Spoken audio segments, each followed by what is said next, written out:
Hello, I'm Álvaro Calafell, and this is the first part of a 3-video series about the numerical resolution of harmonic problems to determine the harmonic voltages and currents in electric power systems.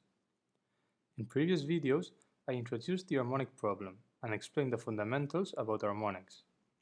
In the next video, I will explain the numerical calculation of harmonic voltages and currents in 3 parts.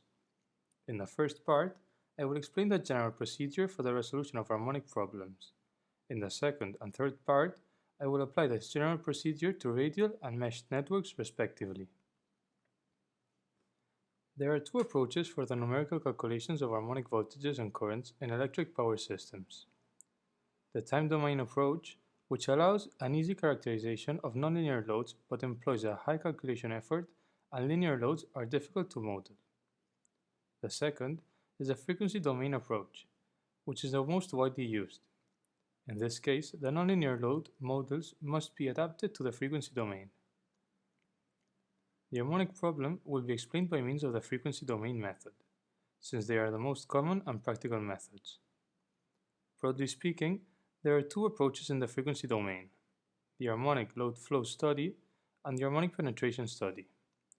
The first is a more accurate formulation of the problem, but is very complicated. The second is the simplest formulation, but assumes several approximations, such as the nonlinear load's behaviors doesn't depend on harmonic voltages, which means no harmonic interaction in the modeling of nonlinear loads. The harmonic problems are going to be solved with the harmonic penetration studies, as it is quite simple to apply, although we must take into account that the obtained results will be an approximate resolution. These results will provide a first insight into the harmonic problem, but it can be enough to have a diagnostic of the harmonic problem in an electric installation. Imagine a circuit supplied by a non-sinusoidal voltage and consuming a non-sinusoidal current, which should be calculated by means of the harmonic penetration studies. The non-sinusoidal voltage can be decomposed by the Fourier series theorem in a sum of sinusoidal voltages of different frequencies. The first term corresponds to the DC component of the voltage of frequency equal to 0. The K term equal to 1 corresponds to the fundamental voltage, and the other terms correspond to the harmonics. The sinusoidal waveforms can be expressed in phasors for each harmonic by the Phasor Theory, where each phasor has a magnitude corresponding to the root mean square value of the sinusoidal waveforms, and a phase angle equal to the phase angle of the sinusoidal waveforms. Considering the circuit theory with Kirchhoff's and Ohm's laws, and working with the previous phasors, the harmonic penetration studies apply the Superposition Theorem, solving a circuit for each frequency of the sinusoidal waveforms. Therefore, we have a circuit for the DC component with frequency equal to 0, a circuit from the fundamental component of the voltage, and the other circuits for the harmonics. The resolution of each circuit by the circuit theory laws and working with phasors allow to obtain the corresponding currents. Finally, the sinusoidal current can be built from the phasors of the currents. As an example, imagine the following circuit with only linear components such as resistances, inductors, and capacitors. First, we will analyze the behavior of these components depending on the frequency. The resistance does not depend on the frequency, and its impedance is constant for all the frequencies. The reactance of the inductor depends on the frequency when this term is the angular frequency of the sinusoidal supply voltage being analyzed. This angular frequency is a multiple of the angular frequency of the fundamental, to comply with the Fourier series theorem. Therefore, the harmonic reactance of an inductor becomes the harmonic times the fundamental reactance of the inductor, which is the reactance at 50 or 60 Hz. The reactance of the capacitor is inversely proportional to the angular frequency of the harmonic. Therefore, the harmonic reactance of a capacitor becomes the fundamental reactance divided by the studied harmonic. Considering the above characterization of the linear elements in a circuit, now we can apply the superposition principle to solve the circuit.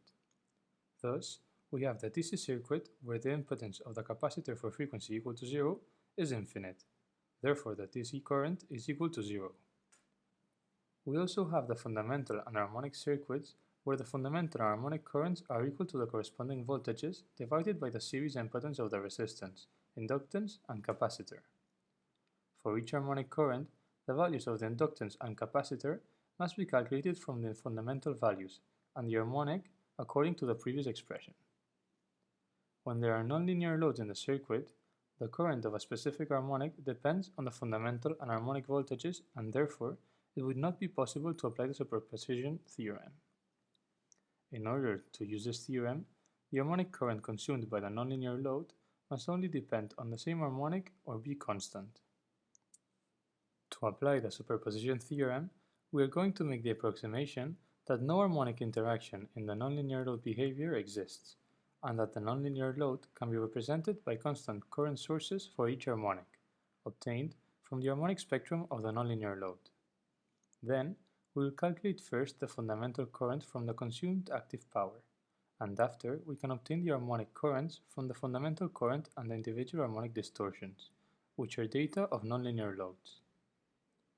This procedure was explained in detail in the 7th video.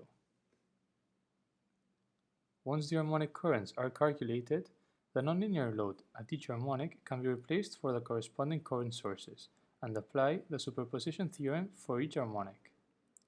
The resolution of each circuit allows to obtain the DC, fundamental, and harmonic currents. The harmonic penetration studies can be applied to determine the harmonic voltages in electric power systems, but we must differentiate two kinds of electric power systems. Radial networks, where we must determine the harmonic voltages in the point of common coupling, and meshed networks, where we must determine the harmonic voltages in all the buses of the system. In the next two videos, we will apply the general procedure of the harmonic penetration studies explained in this video to determine the harmonic voltages and currents in radial and meshed networks.